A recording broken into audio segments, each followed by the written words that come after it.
People here. أعوذ بالله من الشيطان الرجيم بسم الله الرحمن الرحيم الحمد لله رب العالمين ولا عاقبة للمتقين ولا عدوان إلا على الظالمين والصلاة والسلام على رسولنا محمد وعلى آله وصحبه أجمعين سبحانك لا علم لنا إلا ما علمتنا إنك أنت العليم الحكيم سبحانك لا فهم لنا إلا ما فهمتنا إنك أنت الجواد الكريم رب اشرح لي صدري ويسر لي أمري واحلل عقدة من لساني يفقه قولي وأفوض أمري إلى الله إن الله بصير بالعباد اللهم صل صلاة كاملة وسلم سلاما تاما على سيدنا محمد الذي تنحل به العقد وتنفرج به الكرب وتقضى به الحوائج وتنال به الرغائب وحسن الخواتم ويستسقى الغمام بوجهه الكريم وعلى آله وصحبه في كل لمحة ونفس بعدد كل معلوم لك اللهم إنا نسألك علما نافعا وقلبا خاشعا ولسانا ذاكرا وشاكرا وتوبة نصوحا اللهم إنا نعوذ بك من علم لا ينفع وقلب لا يخشع ودعاء لا يسمع وعمل لا يرفع ونفس لا تشبع رب يسر ولا تعسر رب تمم بالخير رب زدني علما وفهما والحقنا بالصالحين لا حول ولا قوة إلا بالله العلي العظيم لا حول ولا قوة إلا بالله العلي العظيم لا حول ولا قوة إلا بالله العلي العظيم أما بعد السلام عليكم ورحمة الله وبركاته. My respected brothers and very respected sisters, Jazakumullah khairul jaza for joining us this evening at this Coburg Islamic Center on this Friday evening.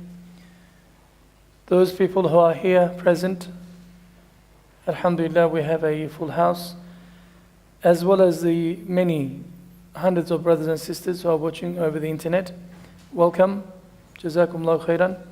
Inshallah, we will continue with our 54 fara'id, the basics of Islam, as enumerated by the great Imam of the Tabi'een, Imam Hassan al-Basri rahimahullah ta'ala. We are on the 7th fard. We're going through the 7th fard at the moment, which is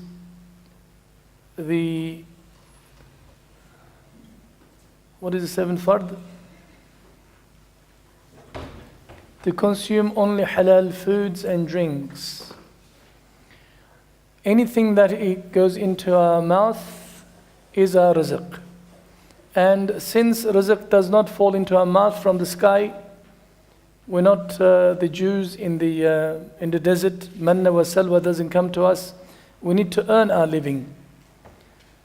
Acquire our living.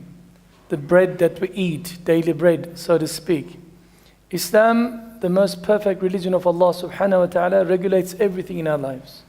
Because Quran is the human user manual. Quran covers everything. Islam covers everything. Sunnah covers everything. So for those who call themselves Muslims, the people who testify La ilaha illallah Muhammadur Rasulullah, who want to live by the covenant of Allah subhanahu wa ta'ala, they need to make sure that everything and anything that goes through their throat into their stomachs must be 100% halal. What they wear from the earnings that they have purchased must be 100% halal. What is the implications? The implications are not wearing food, they're not wearing halal clothing or having haram food in your tummy. Rasulullah sallallahu alaihi wasallam says, Allah subhanahu wa ta'ala will not accept that person's salat or that person's dua for 40 days. So this is a serious issue. And unless you know what are the halal things and what are the haram things and how to earn halal and how to avoid avoiding haram, it is impossible. It is impossible for you to know. But our Sharia, the sacred law, Islamic law, teaches us that we must learn. He who does not know what a virus is will fall into that virus. He who doesn't know that there are potholes on the road will eventually fall into one. So the Sharia teaches us what is acceptable by Allah subhanahu wa ta'ala, by Rasulullah sallallahu alaihi wasallam, and what is rejected by Allah and His Rasul. We need to know. And we need to make sure not only us who shall feed ourselves with halal food and make sure that our earning is halal, we have to make sure those people under our care must also consume halal. Because Allah subhanahu wa ta'ala has given them to us as amanat, as a trust. كُلُّكُمْ رَاعٍ وَكُلُّكُمْ مَسْئُولٌ عَنْ رَعِيَّتِ Rasulullah sallallahu alaihi wasallam says, all of you are shepherds and you are responsible for your flock, your children, your family, your spouses, your wives. The money that you bring into the household must be 100%, 1000%, if there is such thing, has to be halal. But if you do not know what is halal and haram, you will definitely fall into the trap of shaitan alayhi la'na, who is your ardent number one enemy, who will always try to trick you into believing that what you're earning is halal, what your kisb is lawful, therefore it doesn't matter. Even you'll come up with the excuse that they're only children, they're not mukallaf yet, it's okay for them to eat some of the haram money. This is absolute nonsense. This is not the life of a muttaqi person. This is not the life of a true practicing Muslim. Therefore, inshallah ta'ala, we went through with many items of food and clothing and what have you. Now we are at a stage where we will be looking at some of the financials.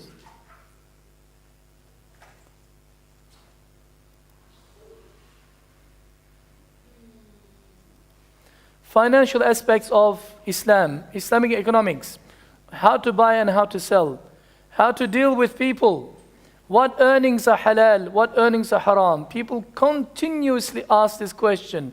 Is this halal? Is this haram? Can I get into the business? Can I not get into business? Constantly ask questions. So inshallah, my intention is to go through in a very basic format, not in a detailed format, very basic format, because we have such a mixed audience who want to learn. Some of you want to learn in detail, and some of you find this particular topic quite difficult to fathom and difficult to stomach, difficult to understand. I understand. There are many young people amongst us, so inshallah I ask for forgiveness from the younger ones, and I want the elder people to pay real attention because it is relating to you. Since we need to consume halal, therefore we need to make sure that our means of acquiring our living has to be also 100% halal. This is the premise. This is what the Sharia wants us to do. There are halal, lawful ways of acquiring, earning wealth. There are also absolutely prohibited, impermissible, unlawful, haram ways of acquiring your rizq. Both are your rizq, but you shall be responsible for, you shall be held responsible for earning from halal sources. You shall be responsible for halal sources, also responsible for haram sources. In other words, if you did not earn it from halal sources, Allah subhanahu wa ta'ala will question you, and this will be cause for adhab for you, punishment for you in the hereafter. And if you earn from the halal sources, Allah subhanahu wa ta'ala is going to ask you, where did you earn, how did you earn, and how did you spend? Our fiqh books, Islamic law books, our Sharia, our fiqh books, ahkam books, contain a very special but a large section called Kitabul Buyu', the chapter on transactions, chapter on business, buying and selling. And this covers everything, what is permissible and what is not permissible. What I'm going to do to you is chuck you at some terminology, and just to check your level of Islamic knowledge. If you understand all of them, you're a better person than I am. You should be sitting here and giving the lecture yourself.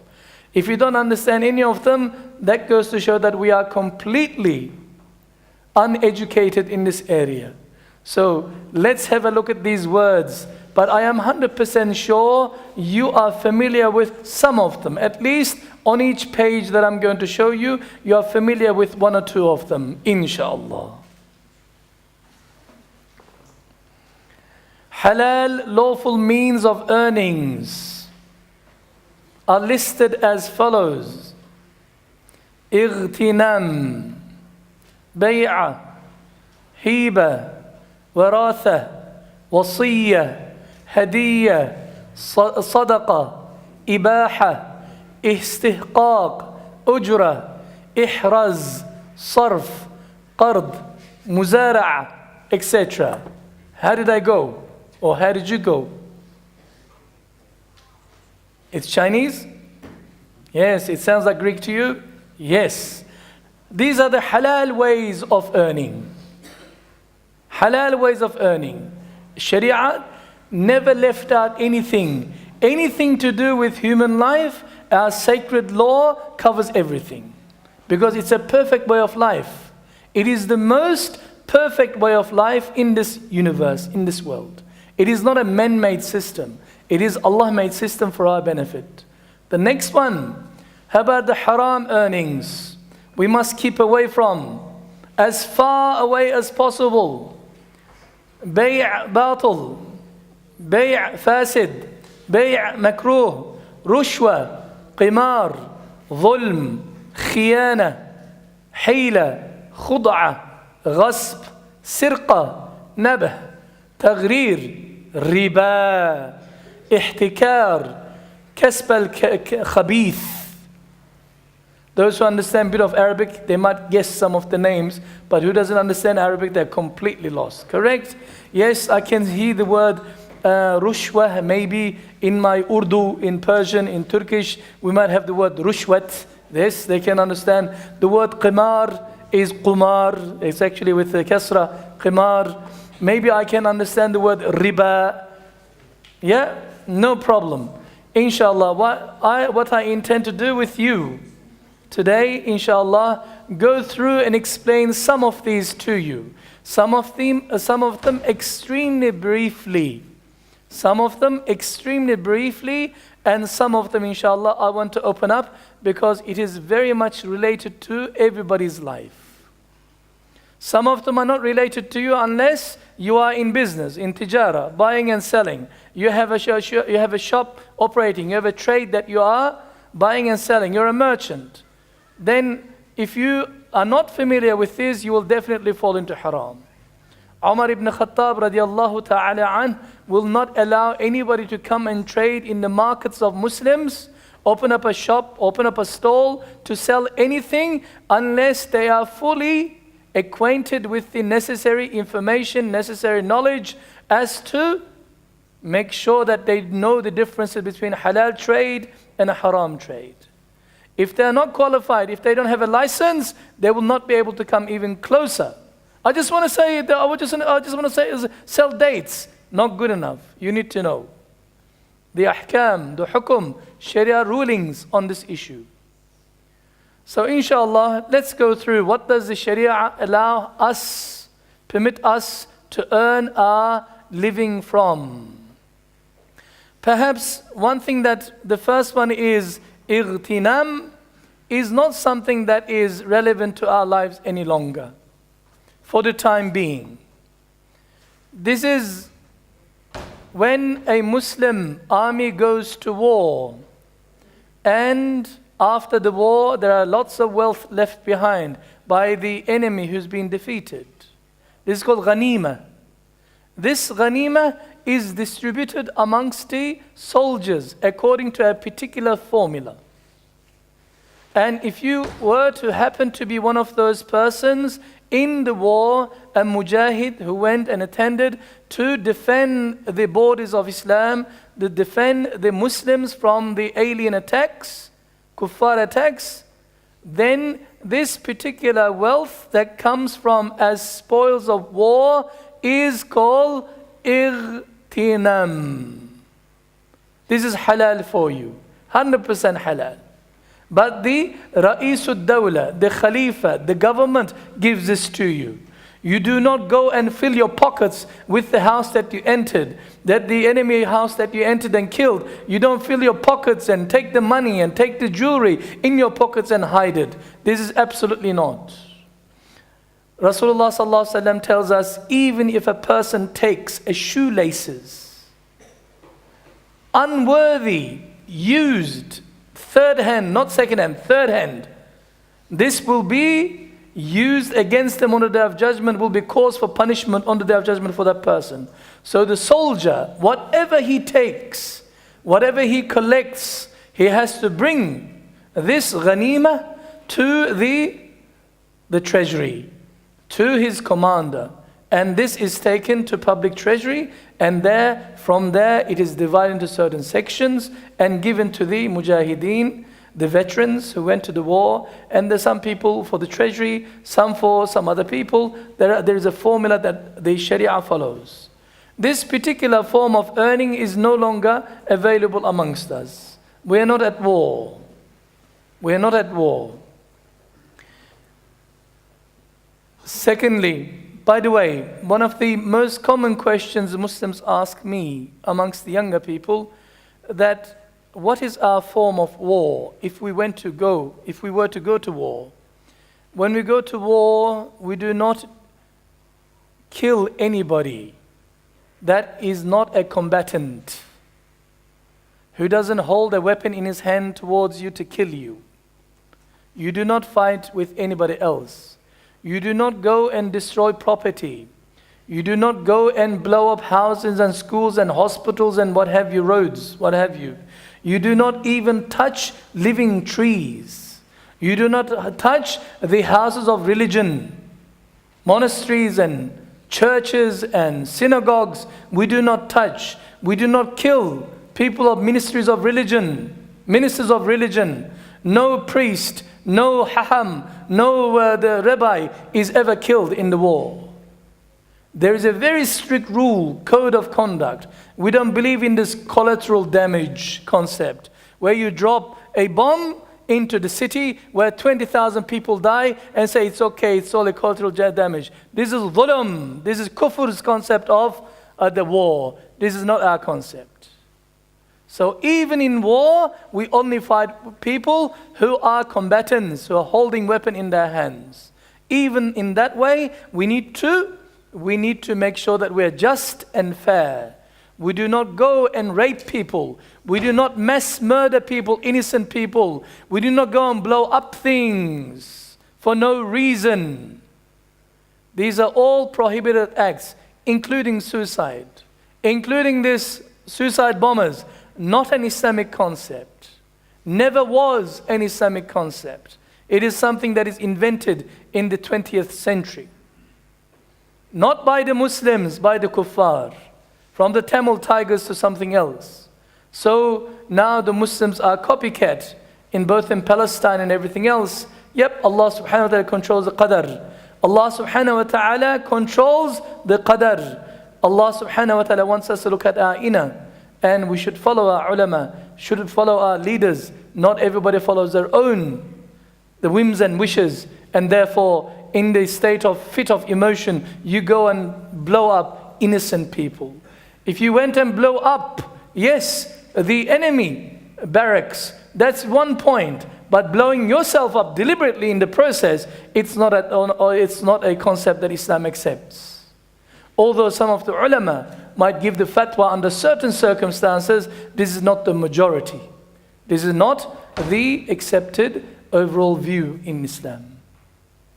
The second form of earning is actually buying and selling, bay'. Buying and selling involves, of course, there is the property and there is the thaman, the value in your hand, and both parties agree and you exchange. Here's my money, give me your goods.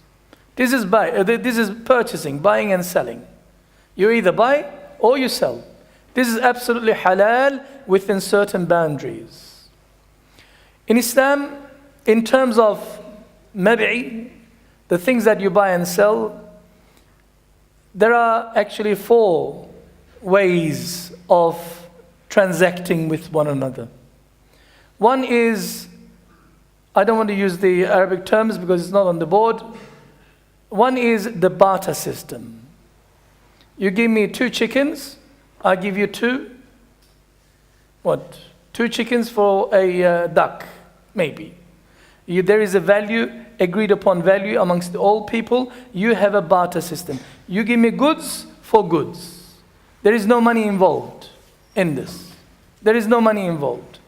This is permissible in Islam. You can do barter trade, not a problem. Second form of earning, you can earn, buy and sell according to Islam, is to buy with a money, value, thaman. Thaman is, Allah subhanahu wa ta'ala uses this word quite often in the Quran, especially about the rabbis, the Yahudis, who sell their religion for a small value, thamanan qalila, Allah subhanahu wa ta'ala says. Thaman means a value of exchange. I have an iPhone and you want to buy my iPhone. How much? We agree upon a price. There is a contract between you and I. We shake hands. Okay, this is $100 and this is the phone and give me the $100. I'm not selling for $100. Don't even think about it. Okay, it did not fall off the truck or anything as such. So you're not allowed to even think of $100. Okay, it's under proper contract with Optus. So buying and selling in this industry, you give money and you return, you take something in return.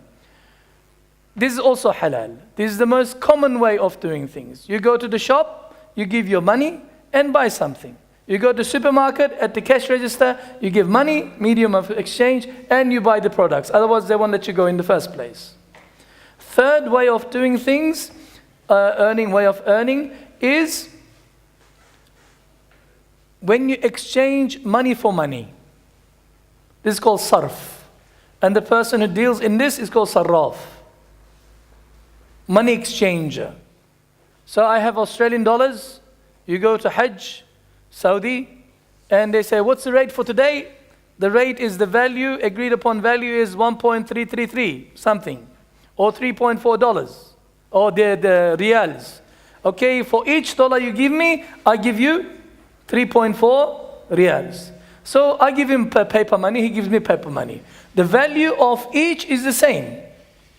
Or he makes a little profit on top of it, his commission, whatever. This is permissible, and the person who deals in this is called a sarraf, and is also halal to do so. The fourth is what is called salam.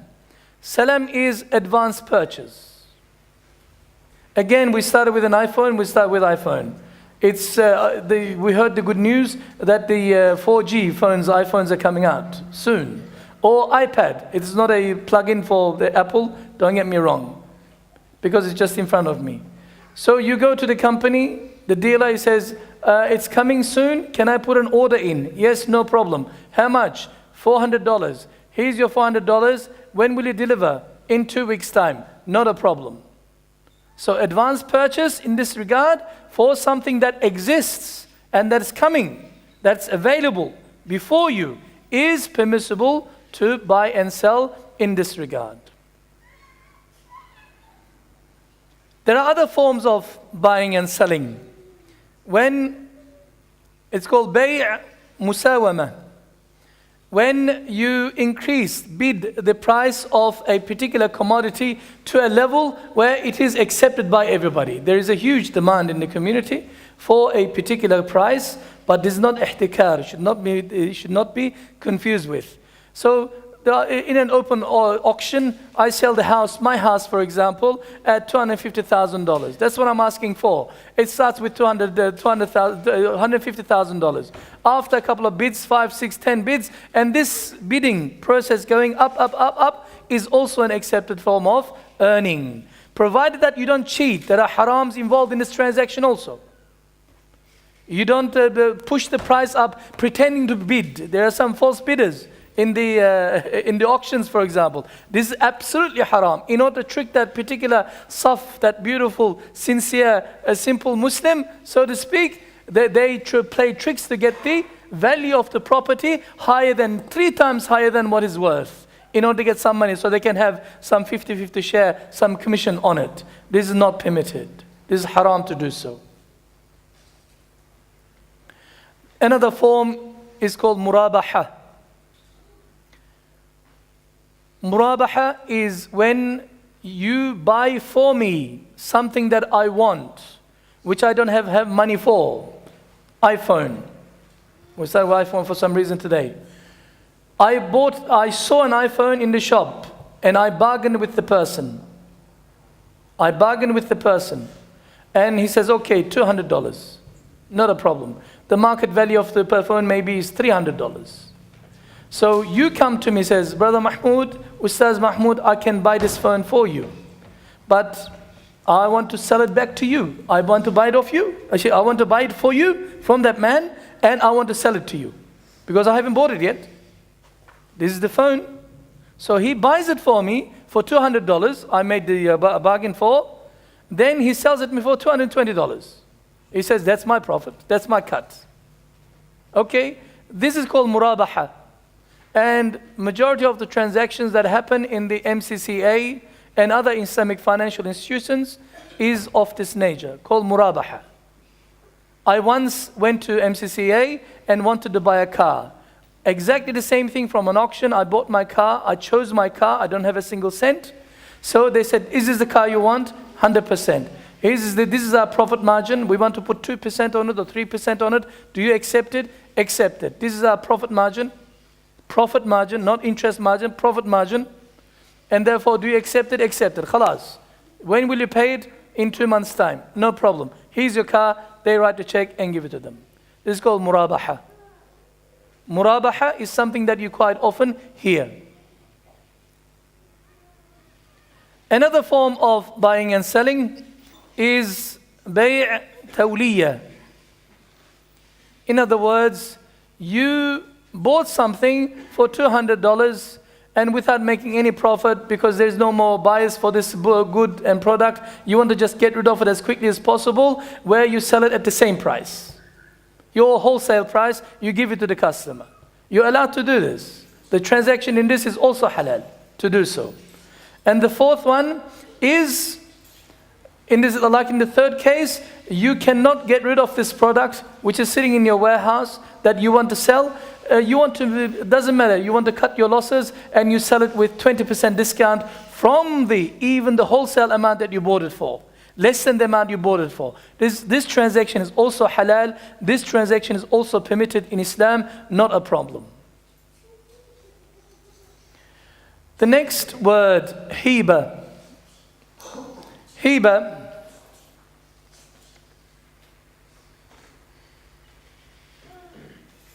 Hiba is usually defined as gift,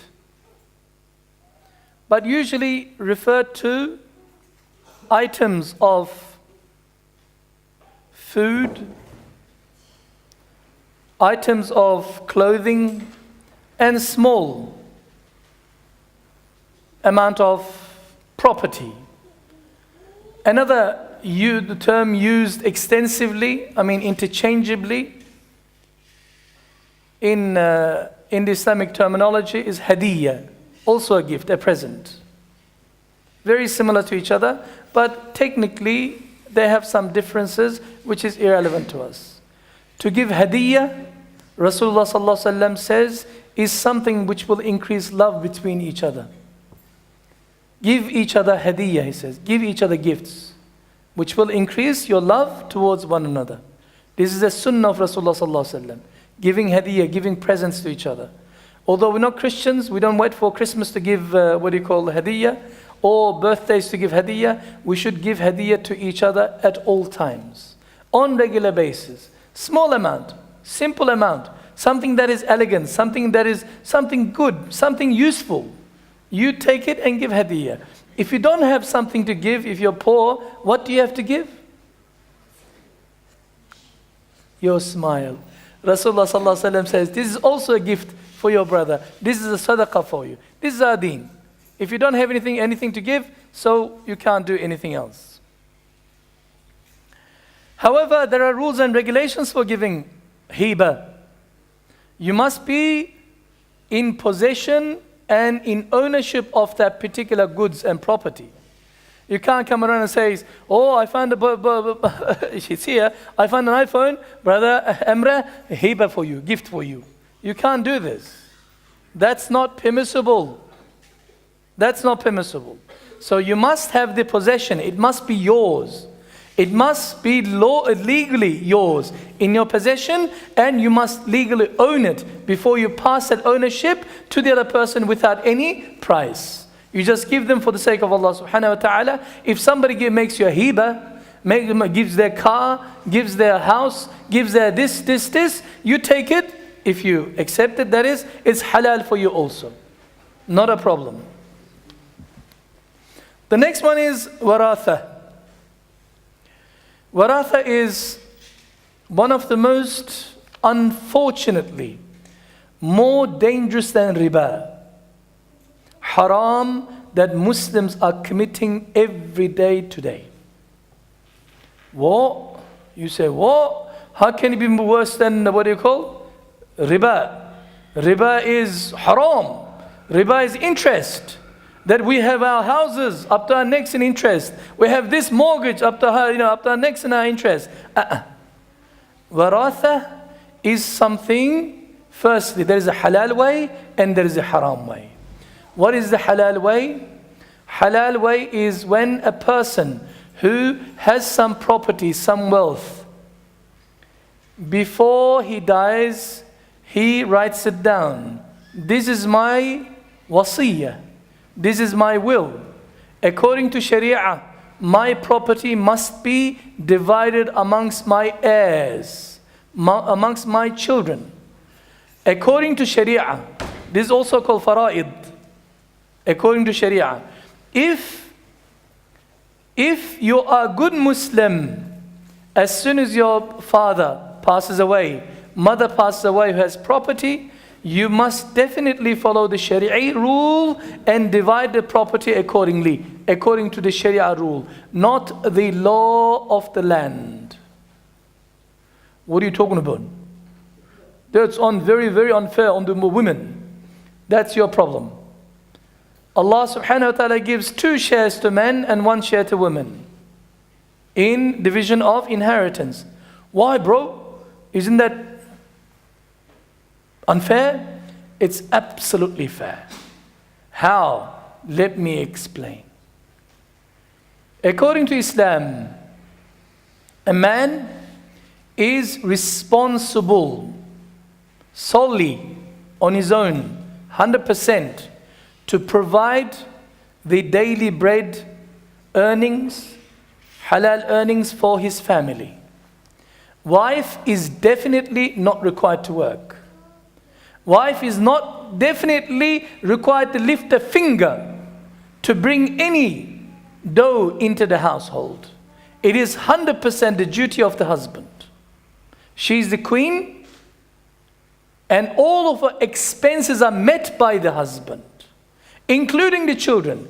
All of the expenses are met by the husband. How about the wife? She sits at home. The money that she will get from inheritance is going to sit in her account. If she wants to buy something, she can buy something. She wants to waste it, waste it. She wants to invest. She can do anything she wants. It's halal money. Not a problem. But she is not responsible to look after anybody. The money that the husband gets, he has to use it on others. He can't say, this is my money, I don't want to use it on my children. It doesn't work that way. He needs to use his money. Therefore, the husband gets 2 shares. And the wife gets a free share. We call it 1 share. Husband gets 2 shares, working share. He has to circulate this money. He has to use this money. So in this respect, it is not unfairness.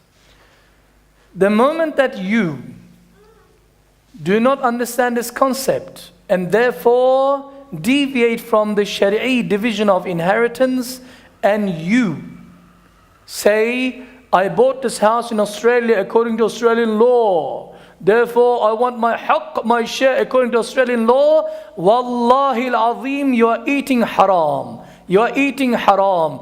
It will be a fire for you in Jahannam. This is for the women. And I have seen so many families, they're having feuds, they're having fights. The muhajjaba lady, the hajjah, that she went to Hajj 5 times. She's never shown a single hair of hers to non-mahram. She never missed a single salat since the time of 7 years. Since she never and ever makes ghiba. She never lies, she never cheats, she never, mashallah, never, pious Muslimah. And yet, when it comes to this issue, they disregard Allah subhanahu wa ta'ala's law. And immediately they become non-Muslim in this regard. There is the other section, other aspect of this in terms of Aqidah. The moment that say Sharia is unfair and I don't accept Sharia, I want the Australian law, you actually become a kafir on the spot if you know what you're doing. Because you don't accept what Allah subhanahu wa ta'ala says. And yet there are many Muslims who are so strict on this issue. They will not even go to their own houses after their husband has passed away. Because they say, this house is not halal for me yet. I want my inheritance to be divided first, my husband's inheritance, so I know what my share is. Because wife also gets a share. The mother also gets a share. She will be looked after, not a problem. So what? The qadi comes to you, the mufti comes to you and says, we have $7 million worth of assets. And we are 7 brothers and 3 sisters, and my uncles are here, my grandparents are here, and their dog and the neighbors and everything else. They're all here. We have about 47 people. Please use your maths, all the fractions and the factions, and come up with the formula for us, because that's your job. That's Mufti's job. The Mufti will work it out. In Quran, Allah subhanahu wa ta'ala deals with this issue. Mathematics, pure and simple. Fractions. And he will work it according to a formula. And you will see that this person will get this person will get this son will get this daughter will get this aunt will get this uncle get this, grandfather, grandmother, etc., etc. This is a very tricky subject. Majority of today's imams do not even know about. Because Muslims are no longer interested in halal or haram. They're only interested in looking good as Muslim. But their inner, no wonder no longer they feel anything in their hearts. Because they're consuming the haram food. One particular sheikh, our sheikh used to tell us a story of, went to visit his murid, his student in a particular city. After traveling for 2-3 days, he came and arrived into that place with also his family and children. And because the person that he came to visit was a rich person, and he had a huge, mashallah, villa that he came and stayed because they respect him, they love him so much, and they gave him the best room and they gave him all the facilities, not a problem. But the owner of the house actually went to Hajj that year. He was not there and he didn't know. Right in the middle of the night, after 2nd or 3rd day, immediately the sheikh says to his children, pack up, we're going right now. Right now.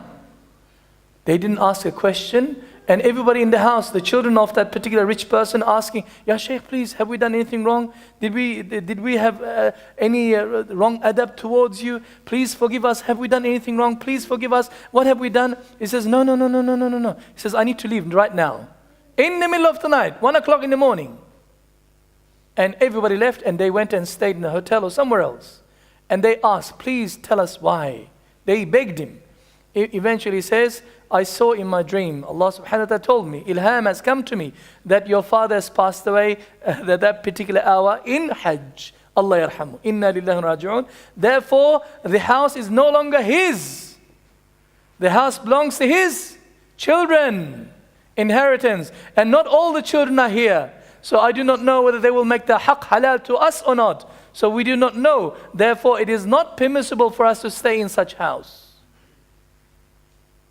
This is how delicate this situation is. Majority of the Muslims of today disregard this law of Allah subhanahu wa ta'ala as if it doesn't exist. As if it does not apply to you as a Muslim. This is absolutely haram. I'm just warning you. This will definitely happen to you. This will definitely happen to you. And in such cases where your sisters or sisters' husbands pushing the wife to get more from inheritance, asking for this, asking for this, asking for this, which does not belong to them according to Sharia. Rasulullah sallallahu alaihi wasallam says, he who is being deceived in division of inheritance is the winner in the sight of Allah subhanahu wa ta'ala. If they cheat you, they've taken something out of you which was supposed to be yours, but they've taken away from you, you are the winner in the sight of Allah subhanahu wa ta'ala. Rasulullah sallallahu alaihi wasallam says, don't worry, don't fight over it. Many good families, united families for years, when it comes to division of inheritance, the wealth of the father, the wealth of the rich grandfather, everybody becomes an enemy to one another over wealth. Allah subhanahu wa ta'ala tests everybody differently in this regard. So my simple message to you, you go and check. What are your earnings from? Did you get any inheritance? Inheritance money itself is absolutely pure, halal, not a single shak or shubha in it, not a single suspicion or doubt in it. It is 100% halal, better than your own earning. Inheritance money that is rightly yours. But if it's taken, if it's wrongly divided, if it's you deliberately want the haram because you don't want the Sharia law, you want the Australian law or the Western law or whatever law of the land, then you are absolutely mistaken. The Sharia law can be applied in Australia in terms of inheritance. You can go to the lawyer and you can say, this is the way I want my inheritance to be divided. Australian law will uphold this in the court. Not a problem. There is no specific law in Australia where this has to be done in a particular manner. But in the Sharia, in the Islamic court, it is so. So you need to know the ahkam, the rulings of inheritance. Otherwise, you will be consuming haram from inheritance of your father. It was my father's money. No longer is my father's money. Your father has lost his ownership the moment he passed away from this world to the next. Allah yarhamu. Your father doesn't own anything anymore. It is just passed on to the next generation. It must be divided according to the Sharia. His debts must be paid. The next point is wasiyah. If a person has made a wasiyah in his will, I want $20,000 to be given to Sheikh Muhammad Abdul Hayy as after I pass. This is my gift to him, wasiyah. And he has so much money, not a problem. This becomes wajib for his children to give this money to that person. And there is another subtle point. Since we live in a non-Muslim country, there are so many Muslim converts. According to Sharia, a Muslim child cannot inherit from his non-Muslim parents. You cannot inherit money, property from your non-Muslim parents. There are rules and regulations, ahkam relating to this. If you have any issues later on, you can ask me and we can deal with this issue accordingly, inshallah ta'ala. So when you bequeath money, when you bequeath your wealth, when you say this, give this according to the Sharia, no problem. But some parents are of the opinion, they think that they can also control, this is the other point, other aspects. They can control the division of their inheritance amongst his children. I love my youngest daughter so much. Therefore, I want to give to my youngest daughter half of my wealth. And other 3 children, especially the boy, he gets nothing. The black sheep, he gets nothing. But the other 2 girls get these 2. But this is my apple of my eye, gets the most, 50%. And my cat gets the other 20%. This is not allowed. You can write it. This wasiyah will not be upheld in the court of Sharia. The Sharia will laugh at it, dismiss it, because you don't have the ownership anymore of that property. That property is left behind to your heirs, the people, your children, and it must be divided according to the Sharia. So inshallah, when we come to that stage in our lives where we have to divide the inheritance of our father into amongst our children, amongst our siblings, what do we have to do? Follow the Sharia in order for it to be halal for us. Hadiyah, we just mentioned, hadiyah is a gift, and we must, not a problem, Rasulullah sallallahu alaihi wasallam advised us to give each other hadiyah. The next one is sadaqah. Sadaqah, I am 100% sure, majority of you heard the word sadaqah. Sadaqatul fitr, sadaqah, sadaqah, sadaqah. If you are a person who's in need of sadaqah and somebody gave you as a sadaqah, this is absolutely halal for you. Unless you are one condition. You're poor, but you have one condition, that you're not allowed to have any sadaqah from anybody because it is haram for you. Who knows the answer? He knows the answer. Any younger person who can guess? It is halal to consume sadaqah. If somebody gives you sadaqah, not a problem. Here is $1,000. Okay? This sadaqah, he earns the money and gives it to you. If you're a normal person, it is absolutely halal for you to take the sadaqah if you are one of those persons who are in need of sadaqah. Not a problem. But only one group of people, one type of people, it is haram for them to accept sadaqah from people. Who are they?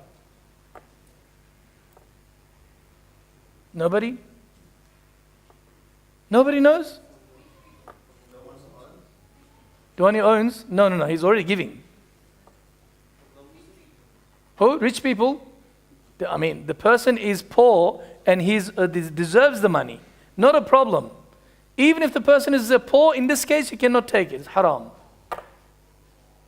If he is a Sayyid or Sharif, what is that? They're special breed Muslims? Yes. They are the children of Rasulullah sallallahu alaihi wasallam, his progeny, his family. It is not halal for Rasulullah sallallahu alaihi wasallam and his children, his ahl, his children, to consume anything of sadaqah. Haram for them. Rasulullah sallallahu alaihi wasallam says so. When Salman al-Farisi radiallahu ta'ala an, he heard that Rasulullah sallallahu alaihi wasallam came to Medina. Salman al-Farisi was a person of a very high caliber. He comes from a very good family, a Persian family in Iran. When he was a young, beautiful boy, they used to worship what? Fire. He used to fire worshippers. So when he met a particular Christian monk, secretly he became a Christian. He began to serve that particular Christian master. For years, he served them. When he passed away, he passed them on to another person, another priest, another monk. Eventually, the last monk said, "It is time for me to go.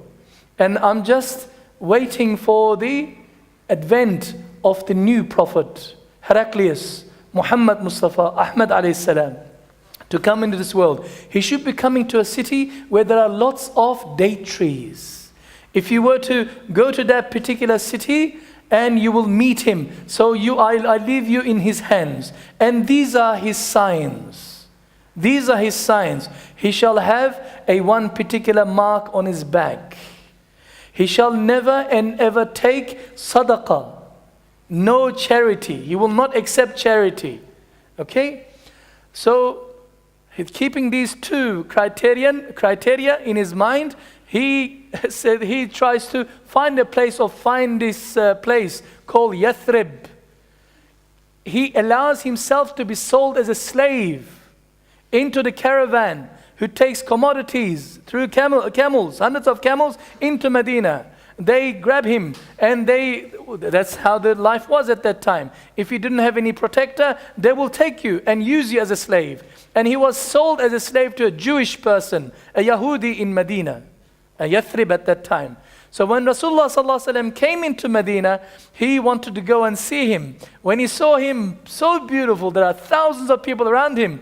They are respecting him so much. But he says, I must do that test first. What is the test? He goes and gets some fruit from his master's garden, his own share, full of fresh dates, the amba or ajwa, or something that is good. So beautiful. He comes and presents to Rasulullah sallallahu alaihi wasallam, says, "O Muhammad sallallahu alaihi wasallam, please have some." Rasulullah sallallahu alaihi wasallam says, "What is this?" He says, "This is sadaqah." Salman al-Farisi says, "This is sadaqah." Rasulullah sallallahu alaihi wasallam says, "It is not halal for us to consume sadaqah." He says, "You may give it to other fuqara. There are many others." He says, "Give it to them so they can have it." He says, "Oh, good." The following day he came with the bowl of dates, fresh dates, beautiful, gorgeous, scrumptious looking ones, and he brings it to Rasulullah sallallahu alaihi wasallam and says, "Oh Ya Rasulullah, this is for you." He says, "What is it?" "This is a hadiyah, this is a gift for you." He says, "We take gift." He takes the gift and he eats it, bismillah, and gives it to other people, shares it. At that moment, Rasulullah sallallahu alaihi wasallam shows another mu'jiza. Rasulullah sallallahu alaihi wasallam says, come closer, come closer. He comes closer and closer, still not a Muslim yet. He says, he takes his beautiful izar, his shirt out. He says, "Look, come and have a look. You're looking for this one." Then when he saw this, immediately he made the shahada, "Ashhadu an la ilaha illallah wa ashhadu anna Muhammadan abduhu wa rasuluh."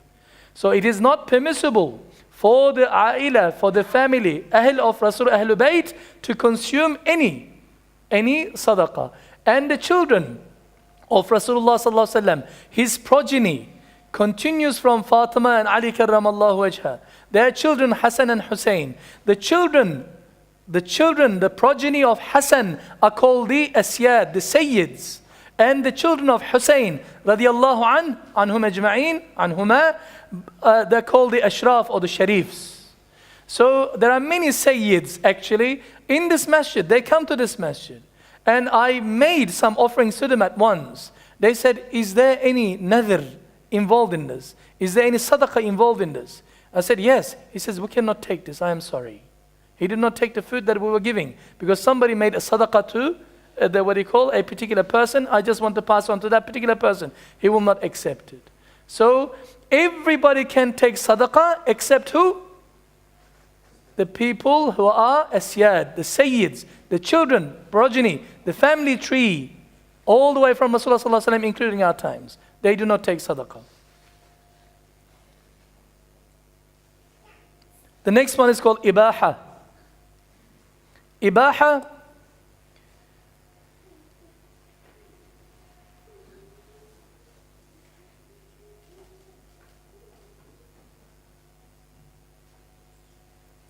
is to eat from a property where a general permission is given to the public. For example, the owner of this particular land here, who's got beautiful cherry trees, all red cherries, and he is giving permission for all the villagers to consume and eat from these trees, this orchard, as much as they want. No limitations. It is mubah for them. Ibaha, this is called. Not a problem. So if you live in that village and the permission is given for the people of that village, in that township, or in that land for that matter, it says it's halal to people, not a problem. You already made it halal, so the food that you ate from that particular tree is also halal to you. Not a problem. Istihqaq is another form. Is when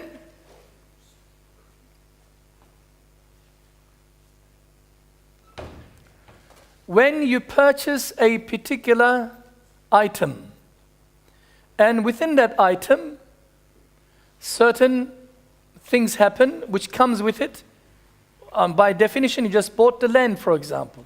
And in that land, you bought the land, transaction is done. In that land, you, after excavating for your house or something, or you're trying to dig a water well, you came across uranium, for example. Or petroleum, for example. Or some gold pot, for example. Or some trees, for example.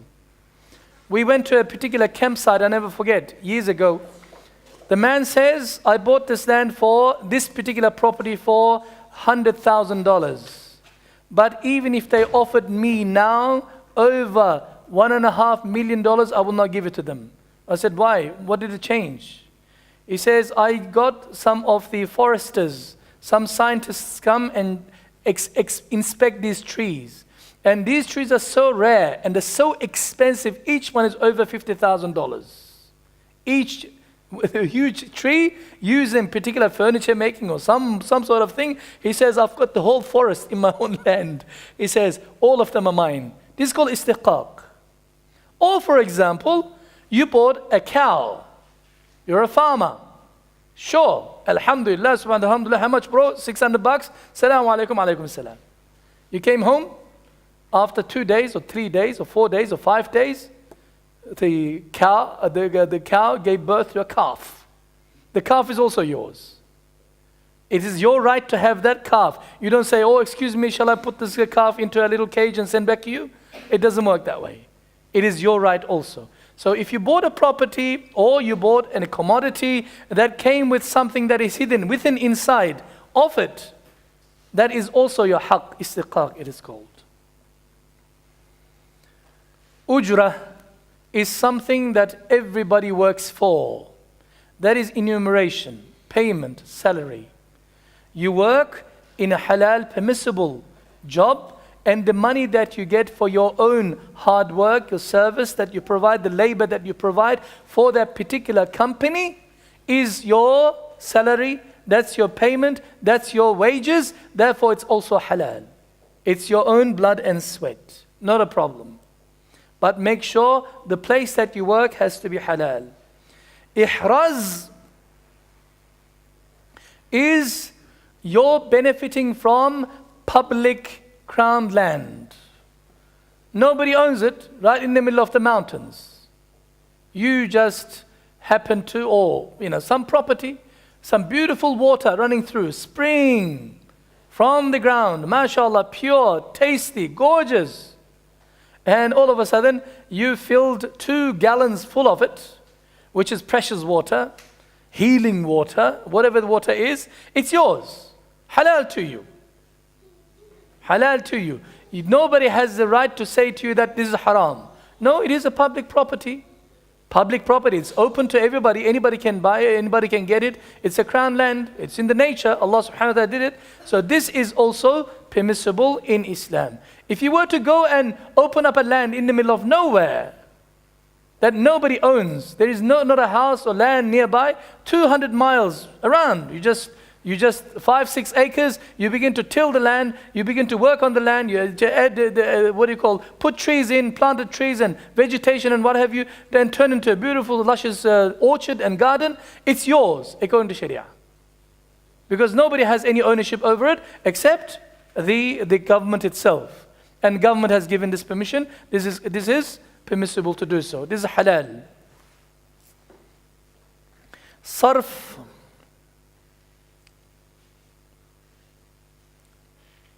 is exchanging medium of an exchange for a medium of exchange of equal value. This is called sarf. We meant before. Money exchange is one of them. In the olden days, they used to exchange gold with silver, silver with gold, and there are certain amounts. So when we usually want to calculate zakat, how do we calculate usually? If you possess 200 dirhams of gold or 96 grams of 200 dirhams of silver and 96 grams of what? Gold. In other words, in the olden days, 200 dirhams of silver was equal to 96 grams of gold. So it was the same amount. Or if you owned 40 sheep or something, so many number of cows, it was equaling that particular number. You can buy with that 200 dirhams so many cows. In this day and age, it's upside down. The Muslims are calculating from gold and silver. But the farmer, how is he going to calculate his, zakat? This is a complicated issue, one of the contentious issues of our day today. Because medium of exchange has completely changed. Gold is no longer gold. Gold was only $300 per the pound or something about 5 years ago. It's almost $1,300 now. It's shot up like anything. And silver is useless. Silver has no value. Subhanallah. I bought my wife, I hope she's not here and not listening. I bought my wife a wedding ring when we got married. Her wedding ring cost me an arm and a leg. It was gold. And she bought me a $12, what do you call, silver ring. I put it on and said, Subhanallah, Sunnah, Alhamdulillah, no complaints. So there is no equivalence of any kind. But we're talking about in sarf, it is a form of transaction that can take place between two people, is when a medium of exchange, they are exchanged with one another of equal value. It's called exchange rate these days. So the person who involves in this is sarraf.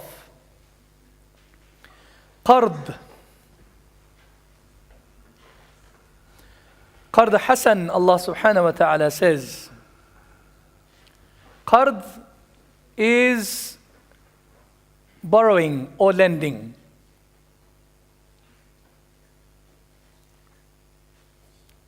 You can borrow money, and borrowed money is halal for you with the intention of paying back. Not a problem. And just a subtle point that some of you will remember, some of our ulama, some of our mashayikh used to borrow money to go to Hajj. They have money, 100% money, their own earning, but they want to borrow money from a salih person, and they want to borrow this money from them, because when you borrow this money, this is 100% halal.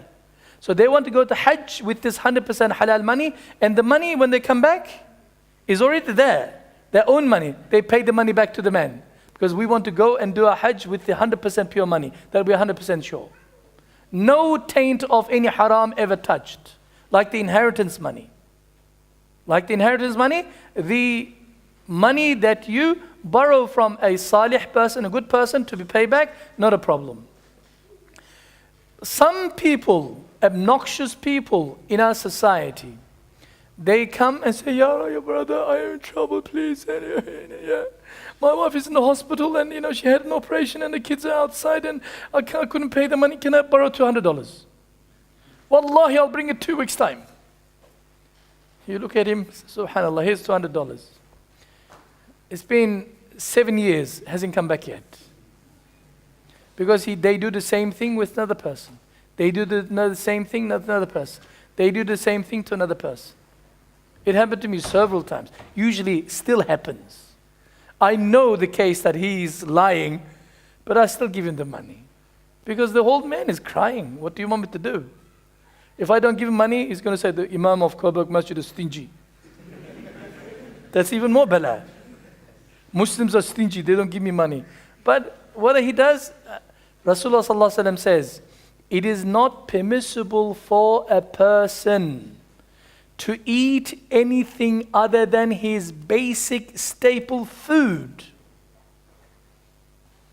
Not permissible for him to have, you have bread, is your staple food.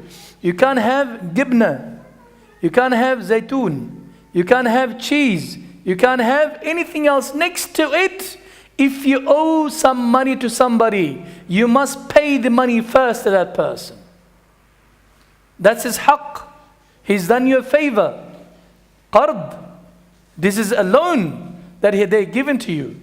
Do not become a kha'in. Do not have one of the qualities of attributes of a munafiq. He trusted you that money with, and you need to return it. Rasulullah sallallahu alaihi wasallam used to borrow money from people. Used to borrow things from people, and he used to 100% return to the people. And he was also such a trustworthy Muhammad al-Amin. You know why? One of the reasons? Even during the time of the most pressured times in Mecca al-Mukarramah, during the Quraysh, giving pressure on Rasulullah sallallahu alaihi wasallam, subjugating and torturing the Muslims. Even the enemies, Abu Jahl and others, they used to come to Rasulullah sallallahu alaihi wasallam and says, Ya Muhammad, can you please keep my gold purse with you? Yeah, okay. Why don't you keep it with your family? He says, I don't trust them. Why don't you keep it with your friends? I don't trust them. You're the only person. I don't agree with your politics. I don't agree with your religion, but you're the most honest person in Mecca. He says, take my money and I'll get it off you 2-3 months, whatever the time is. That's why we know that Ali karramallahu wajhah, when Rasulullah sallallahu alaihi wasallam asked, Rasulullah sallallahu alaihi wasallam asked Ali karramallahu wajhah to sleep in his bed when he was migrating to Mecca, from Medina. He said to him, one of the things that he told him, Ya Ali, this is the list of people with their belongings in such and such place. After I am gone, distribute these back to their owners. Distribute back to the owners. Muhammad al-Amin sallallahu alaihi wasallam, never betray, never khiyana. So you can borrow money, you're loan from a person or give loan to a person, but you must know your rules, you must know the ahkam of this. Otherwise that halal money can turn into haram money for you. You've got lots of money in the bank, you're sitting on it, you don't want to depart from your money and you don't want to pay for your debt. And the guy who gave you the money, from his goodness of his heart, you can see that he's suffering. And when he asks you, he finds it very difficult to ask you even, and you come up with excuses. This is absolutely haram. So we need to pay back our debtor, the people that who pay, who lend us money, immediately as possible. Rasulullah sallallahu alaihi wasallam says you cannot have more than your staple food. If you're just an Asian, for example, you cannot have anything other than the white rice. Not even ketchup manis on it.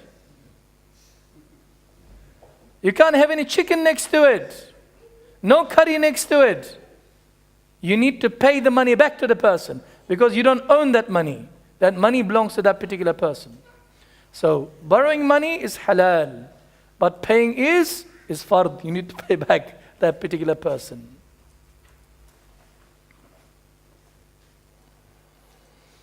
However, there is also another point relating to this issue. If you lent somebody some money, loan, qard, and you wanted with some sort of extra bit on top, this is called riba, this is interest and this is haram. When you gave $100 to a person, that person is supposed to give $100 back. But if you made the agreement with the person, listen brother, I give you $100 now. Our country is going through inflation. And inflation is 20% at the moment, it'll be 40% 2 weeks after. Or 5 weeks after. I give you the equivalent amount. I want equivalent amount from you. I gave you 100, I want 100 back from you. Whatever the amount is at that time. And this is not interest. This is not interest. Because you only want your haq back, nothing extra. If you want anything above this extra, Rasulullah sallallahu alaihi wasallam says, "Kullu qardin kharra manfa'atan fahuwa riba."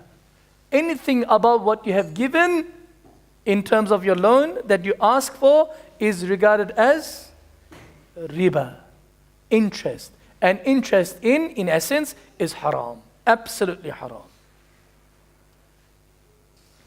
Muzara'a. Muzara'a is when you get into an agreement with a farmer whose land is over there. He's got the rice paddocks, but he never does anything. Or he's using only one section of it and the other section is not used. You come to an agreement with him. Listen, I use your land. I plow the land. I tillage the land. I look after your land. And we'll get this crop going and we share. I give you some and I have the other half. Agreed? Agreed. Salaamu alaykum, alaykum salam. This muzara'a is agricultural agreement that you can make with growers, for example. Not a problem. You're allowed to do this and it is halal to do so. There are some questions, oh Ya Latif, on the internet. If you are on HECS as a student, does that mean you can only eat staple food? A very good question. Somebody's asking on the internet, HECS, what the heck is HECS? HECS is the loan that government gives you to study. During my time, there was no HECS or MAX. Education was free for the citizens of this country. During my uni years, I never paid a single cent. I had a free education. But the government wisened up. They said, We will charge you for the education that we give you. Primary school is easy, high school for free. But when you want to get high education, which will give you a license to practice in a business or some company that you're an official, you're an executive and you own lots of money, we want something in return. So this is called a tax, education tax. Some people pay upfront, and some majority of the students, maybe 80%, they pay when they get their job. First job, in their taxation, it is automatically deducted. Even after 10 years, you graduated, you're a professional student, you graduated after 10 years, you get your first job. From the first jobs, government catches you. Database comes up. Your name comes up. It says, you owe us $8,000 or $20,000. And we shall be starting deducting from your wages. This is the Australian law. Not a problem. We respect. Because that's the agreement. They don't touch you, your money. I mean, they never ask you a single cent until you get your first job, which is the agreement in the first place that you signed when you enrolled into the school, HECS forms and everything else. This is allowed. So until then, your HECS is your HECS. You haven't got a job, you're just a student. At the moment, you're at uni, so you can be a university student for a while, and after that, you get your first job, you apply for a job, and after that, you know that that's the agreement. From that moment onwards, you have to pay back. The trouble starts when you don't want to pay. The law will take the money out of you in the first place, but then it becomes haram for you, because you made an agreement with them. Okay? You need to pay your HECS back to the government. Not a problem. So in the meantime, while you're a student, you don't have to cut on your food expenses to pay your HECS. Okay, I can only have salad, not the roll, in the salad roll, because Ustaz Mahmoud says, I can't have anything else, so I have to pay HECS. Here's 40 cents, 45 cents for my HECS. That doesn't work that way. Okay? I am going to stop here. We will, inshallah, look at the haram means of earning next week, including, inshallah, we will cover mainly 3 areas. We will look at bribery, rushwa. We will look at one of our other diseases called gambling, qimar, and we will also look at riba. I know I'm going to open up many cans of worms, not one can of worms, but many cans of worms.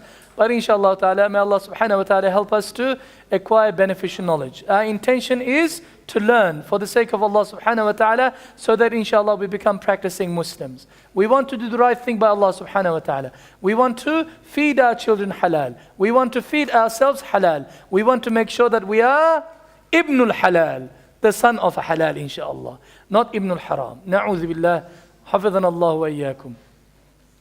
I was going to tell you one story. If you give me 2 minutes, I can tell you a story, because stories usually makes you retain the points that I make. Inheritance. Okay, let me tell the story next week, inshallah ta'ala. Inshallah. It's a good story, one of my favorite stories. And you never heard of this. Inshallah. Subhanaka Allahumma bihamdik. Nashhadu an la ilaha illa ant, wahdaka la sharika lak, nastaghfiruka wa natubu ilayk. Ya arhamar rahimin, ya dhal jalali wal ikram, ya quddus, ya salam. Ya Rabbi, bless us with beneficial knowledge. Ya Rabbi, bless us with Islamic life, Islamic practice, both in private as well as when we're in public. Ya Rabbil Alameen, please bless us with ikhlas and sincerity in our actions, in our deeds towards you, Ya Rabbil Alameen. Ya Rabbil Alameen, instill in our hearts yaqeen, certainty about you. Ya Rabbil Alameen, instill your love of your Nabi sallallahu alaihi wasallam in our hearts, Ya Rabbil Alameen. Love of the mu'mineen around us, Ya Rabbil Alameen. Let us be people of agents of good and khair, not agents of evil and munkar and shar, Ya Rabbil Alameen. اللهم إنا نسألك الهدى والتقى والعفاف والغنى. اللهم إنا نسألك عفو والعافية في الدين والدنيا والآخرة. توفنا مسلما والحقنا بالصالحين. اللهم إنا نسألك تمام النعمة ودوام العافية وحسن الخاتمة ورزقا حلالا طيبا واسعا وعملا متقبلا وقلبا خاشعا ولسانا ذاكرا وشاكرا وتوبة نصوحا. سبحان ربك رب العزة عما يصفون وسلام على المرسلين والحمد لله رب العالمين. الفاتحة.